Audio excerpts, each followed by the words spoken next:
Okay. What is medical software? So medical software, if I sort of broadly divide it into different groups, standalone software for medical purposes, which is HMIS, HIS, EMR, LIMS. So those are standalone software for medical purposes. Software inside a medical device, which is inside a hardware. So like embedded software. Then software associated with a medical device hardware. That is desktop applications with MRIs and USGs and things like that.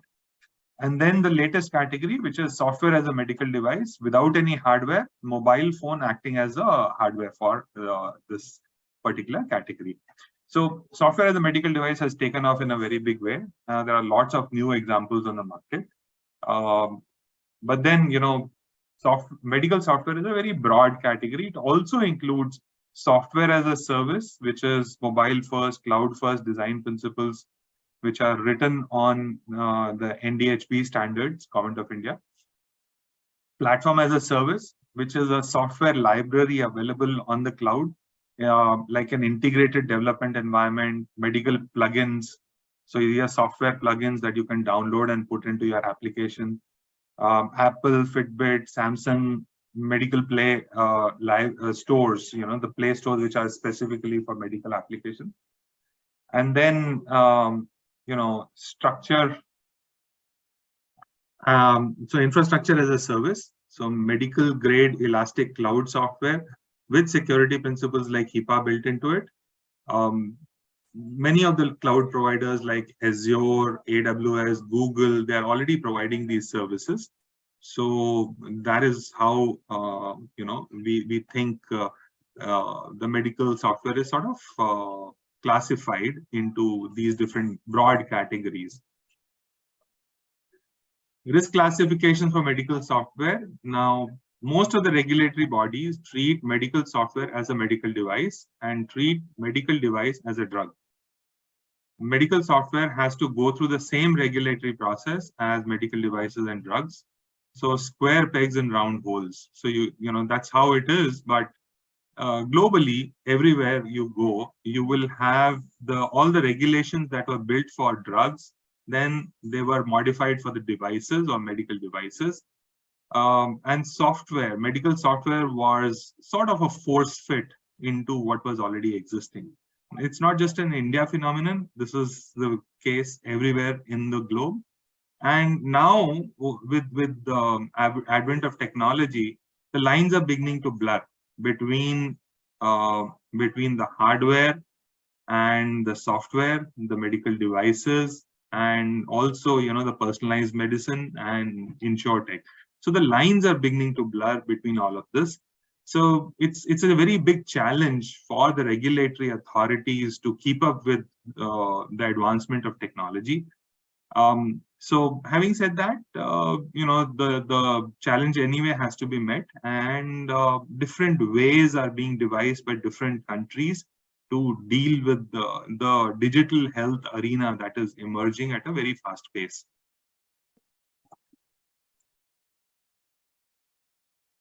So risk classification of medical software under the International Medical Devices Regulatory Forum. In the classification of risk, class 1, low risk are spectacles, and in that sense, class 2 will be contact lenses, and class 3 will be intraocular lens. So that's a hardware example, just to sort of drive the point home. Similar software examples are class 1 is HMIS and HIS, and pharmacy, so inventory management or supply chain management. Then class 2, which is a moderate risk, is EMR, EHRs, CPOE and DCMA. CPOE is computerized physician order entry, and DCMA is barcode medication administration. These are class 2. Class 3 are high risk intraocular lenses. And from a software perspective, these are pathology LIMS, blood bank LIMS, ICU software, emergency room software. So why are they high risk? Because these are software that make decisions like infusion. So how much of infusion should go into a patient that is in the ICU or an emergency is dependent. There are two ways. Either the rate at which the infusion goes in is put into the pump, or this pump can be controlled by a software which is connected to the bedside monitors, and it has enough intelligence to make those decisions as to how much of infusion needs to go in. So both the kinds of systems are available. Depending upon that, it will be class 2 or class 3. So US FDA pathways for medical software. So we will look at how US FDA deals with it. It's sort of ahead of the curve to deal with medical software. So there is a pre-certification program for well-established digital health players. So if they have demonstrated that the ability is there to build a medical software and it is of good quality, then they are pre-certified, and it's an accelerated path on which the clearances are given for future products. The first product, of course, has to go through the normal process, but then after that, they could be pre-certified for the future products. Predicate device, so that's the method through which the medical software has to go in case it is comparable to an existing medical software or a device which is already in the market. So that's the predicate device route. De novo is, this is a pathway intended for medical software that has no predicate device. So if there is an innovation, completely innovative medical software that you're bringing to the table that is not comparable with something that is already existing in the market, then the de novo is the route. Quality management system has to be implemented. After submission, either through the predicate device or the de novo route, you have to implement the quality management system, and you have to be ready for the audits on quality management system. 21 CFR 820, 21 CFR Part 11, information security management systems. All those are audited after the submission is done for the obtaining the US FDA pathway. Now, again, it all depends upon the risk classification. If you have a class 1 risk, you may not have to go through the entire process. And you can put in a application, and then FDA will say that you don't require to go through the entire process. So depending upon the risk classification, you have to either go through the process or you don't have to go through the process. So same way, now we move to the EU MDR ISO 13485 CE mark process for medical software. In the EU, if you look at it, there are two different categories, and there is a stepwise system there. So QMS is a prerequisite for getting a CE mark. Now, you need a CE mark to put your product into the market. And to get the CE mark, you have to first do the classification, the risk classification that I mentioned. Based on the risk classification, you figure out what kind of QMS do you need. Of course, the QMS is based on ISO 13485 standards. Unlike FDA, QMS is a prerequisite for the CE mark. And after the QMS, you have to do the EU MDR templates that have to be filled up. And then, there's a technical file that is prepared for your medical software that is submitted for obtaining the CE mark. Now, you have to submit to the Ministry of Health of the respective countries in Europe, wherever you want to sort of go and market, and they will give you the registration. There is a clinical trials also required, depending upon the risk classification. If the risk is high, then you need to do extensive clinical trials, depending upon what is the perceived risk. Canada as a is not really following the US or Europe completely. So it's sort of a mixed model. So they have Health Canada has established specific regulatory requirements for medical software products intended for use in Canada. It's a mix of FDA and EU MDR regulations. So I just thought I should mention that it doesn't follow the FDA or the EU MDR exactly. Coming to India, as you know, in India, you have ABDM and CDSCO frameworks. Now, ABDM is a new framework in the last couple of years. CDSCO has been existing for a long time. ABDM provides the standards for the medical software. However, ABDM framework is voluntary and not a mandatory one in India. But irrespective of putting the standards in your product, you still have to take your medical software through the same CDSCO medical device process for certification based on the risk levels. And as stated earlier, just like it happens in everywhere else in the world, in India too, the regulatory bodies treat medical software as a medical device and treat medical device as a drug. So medical software has to go through the same regulatory process as a medical device and drug. So it's no different in terms of how the regulatory bodies treat this space. Let's look at the creating of the ABDM. Now, ABDM was created by Atmanirbhar Bharat stimulus package for COVID-19 Board of Governors. So this was a telemedicine that was made available in March 2020.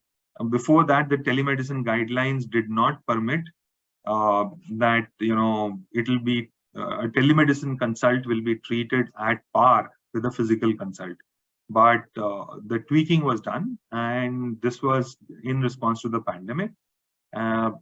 So e-prescription was allowed, and the physical consult was allowed, or rather, the telemedicine consult was equated with a physical consult. So that was the first step. And then after that, the NDHM announcement, the National Digital Health Mission announcement, came on the 15th of August on 2020. And then NDHM was upgraded to ABDM, which is Ayushman Bharat Digital Mission, on 27 September 21. Why was this done? Because there is a whole lot of gap that existed in terms of all the different systems sitting in silos and not talking to each other, not based on standards.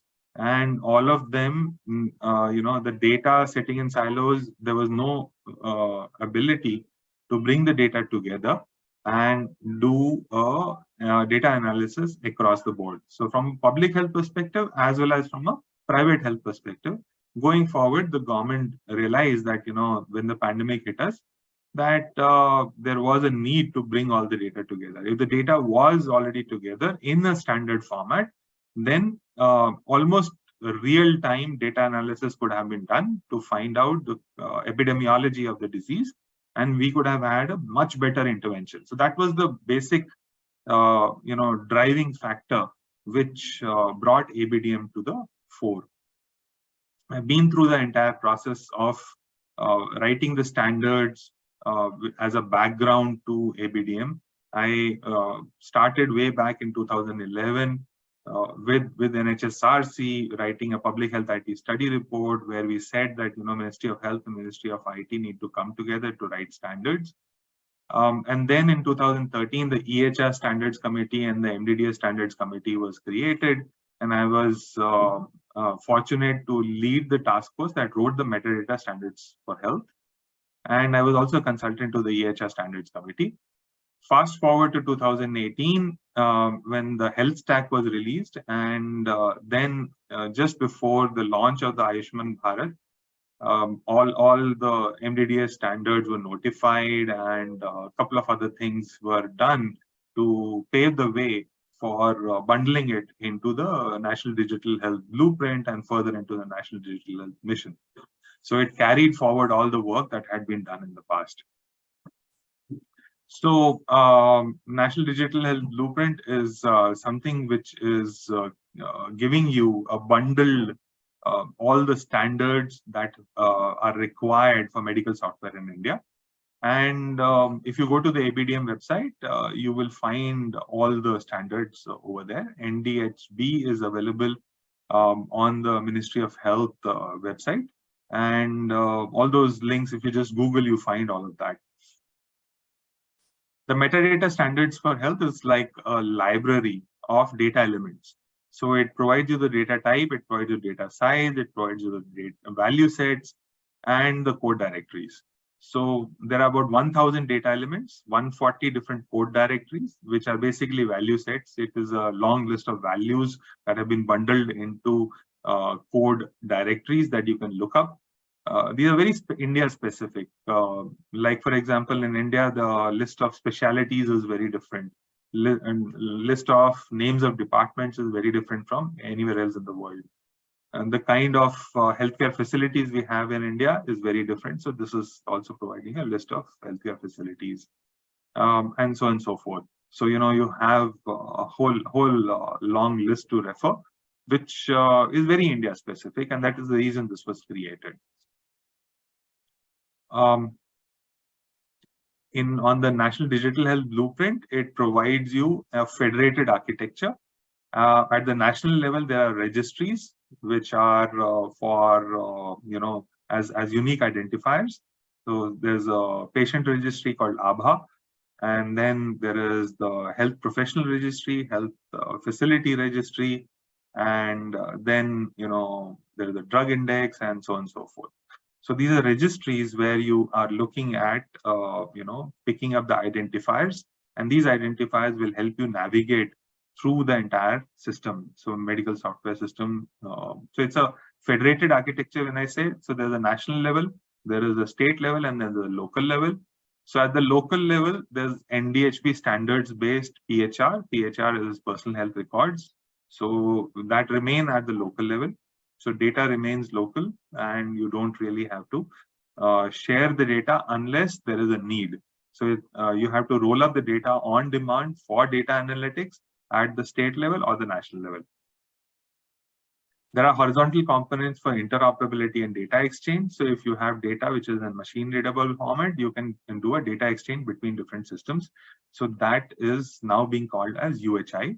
We'll see a little bit about that in case time permits. And for national, at the national level, health data analytics. So there's a framework that is provided for that. Of course, the data has to be available in electronic format, in standards. Only then you can do data analytics. You can roll up the data at the national level for data analytics. But right now, so much of data is not available. So this is a futuristic thing, which will happen once more and more data starts getting accumulated. I wrote a chapter in the book called Health System for New India. I had the fortune of working together with some luminaries to write chapter 5 of this book called Health System for New India. And in this, we have outlined how the interoperability will happen. These are FHIR standard-based e-objects. So, which is basically, provider e-objects like the e-encounter, e-prescription, e-referral, payer e-objects, which are for, transaction between the provider and the payer for sending a claim, and, all the things that are associated with the health insurance claim. Recently, the government has launched the Health Claims Exchange platform, and they are inviting the various participants from the market to come and test the products on these payer e-objects, and also the provider payment objects. So once the claim has been submitted, the payment will come back, or the payment advice will come back based on the e-object. So it's like a transaction. So you send a request, and then the response comes back also as an e-object. These are machine readable e-objects based on standards like FHIR. Of course, it's a modified FHIR for India because of the metadata that I mentioned. So you need an Indian metadata. So the fire has been modified for that purpose. These are luminaries who released all this work. I don't have to introduce any of these luminaries. In terms of the market, if you look at it, the digital health startups are fitting in very well into the mobile first, cloud first framework. And that they are the ones who will be able to scale going forward because of the technology, which is the SaaS technology, which is coming up. Many of the others that are in the market are struggling because of the rapidly galloping technology. I was a jury member on JanCare, and in one of those, I found that out of 50 different startups that came, which were sort of putting the application, some 30 odd were having artificial intelligence, mobile, IoT, cloud as bundled offering together with the medical device that they were bringing to the table. So the things are changing very rapidly. So gone is the time when you would look at enterprise class and all that. Now it's a mobile first. So you design for the mobile, you design for the cloud, but it also works on desktop. So things have changed, and now we are looking at artificial intelligence, which is generative AI and things like that, which are completely changing the game. Minimum viable products. So there is a minimum viable product definition, which is available on the ABDM website. The latest one you can download from there. It is basically the data elements, which I talked about from the metadata. So different kinds of data elements are bundled into microservices, microservices bundled into functionalities, functionalities into modules, and modules bundled into the health delivery information system, or HMIS, as it's called commonly in the market. Minimum viable product definition. So it basically lays down a framework which you can comply with and say that, I have all these modules in my product. And then, you can also drill down in terms of functionalities and data elements and, the level, whatever you want to. In terms of standard that you should comply, again, coming from an ABDM perspective, FHIR e-objects I have already talked about. So, I've sort of divided the FHIR e-objects into the pair e-objects and the provider e-objects. Pair e-objects are already coming to life through the health claim exchange, sorry, which has been announced. And the provider e-objects are in the works. The standard that you have to follow, the metadata standards that I have already mentioned, these are available to be, they're freely downloadable from Ministry of IT, STQC. You can download it. It is notified standard, part of the open source standards that Ministry of IT says that you should use. And for health, it is the metadata standards for health. So you can download, and the entire library is available to you. It's also available in XML and JSON formats on some blogs. If you want, I can give it to you. It's some of the variants of it are also sitting on GitHubs. It's a lot of work has happened on it. I can point you to some of those libraries which are available. For diagnosis and chief complaint, ICD-10 and ICD-11.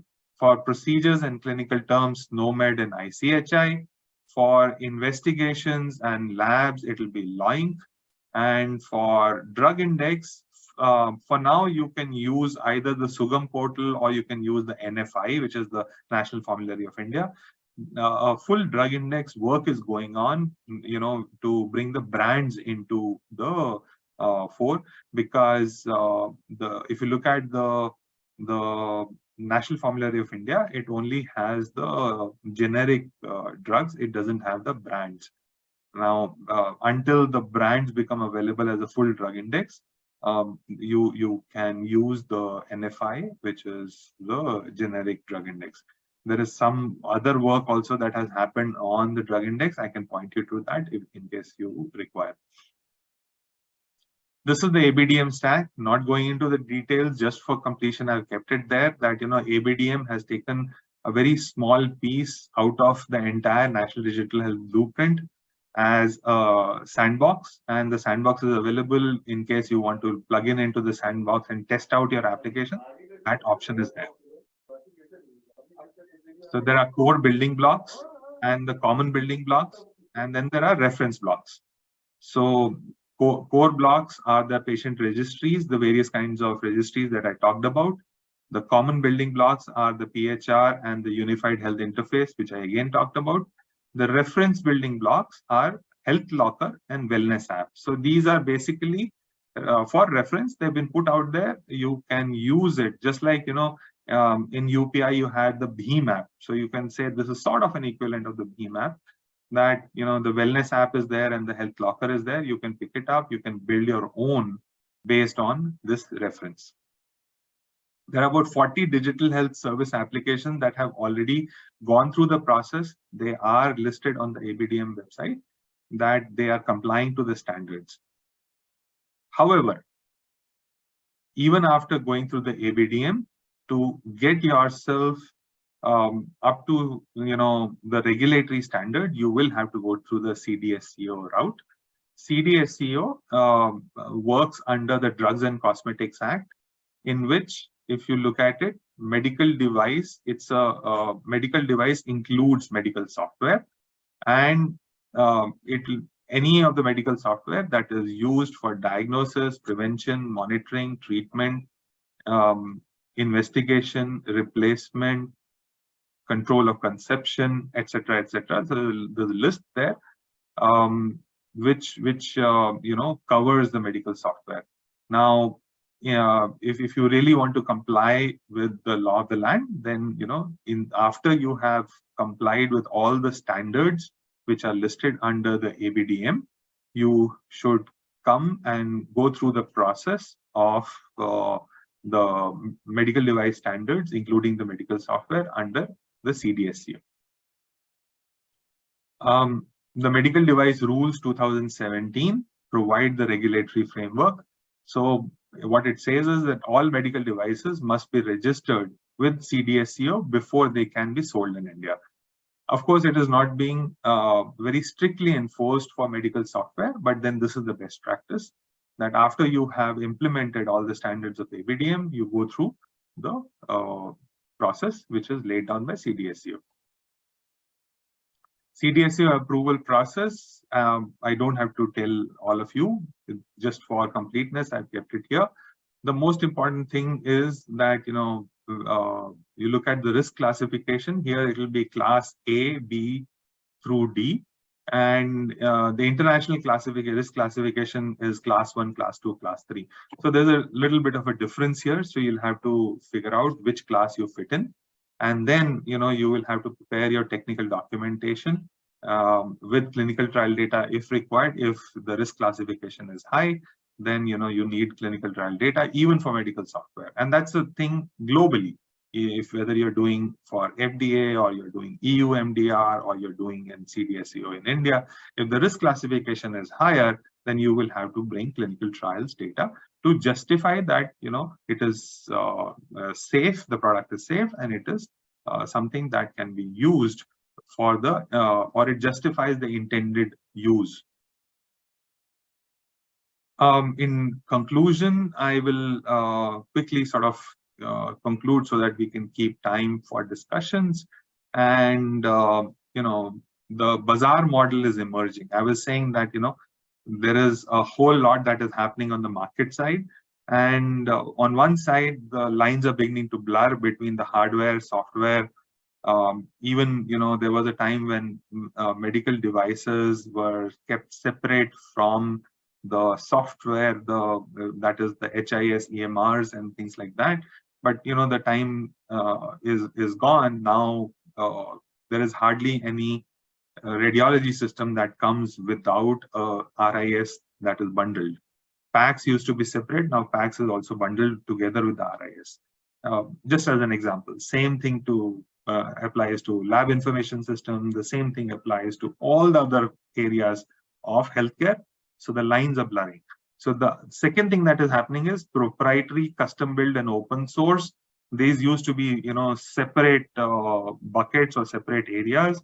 And now with the open source standards which are being put on the market, partly by ABDM and partly by global efforts that were sort of created by the pandemic. There's a level playing field that has been created for the proprietary, open source, cutting edge and custom built software to play on the medical software play field, so to say. So bazaar model is already emerging, and the regulatory framework for medical software needs to be strengthened. If you look at it, there are accelerators, there are health tech and med tech startups, and there is a software as a service model that is out there.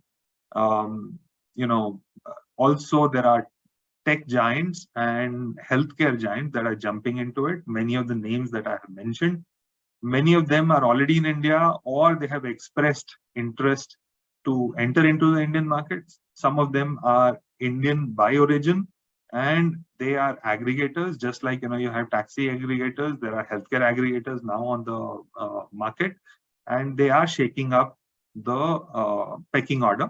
And I'll leave it at that. But basically what I wanted to say is there is a time that has come where we need to strengthen our regulatory framework for medical software and the medical devices together. So I'll take a pause at that. And if you have any questions,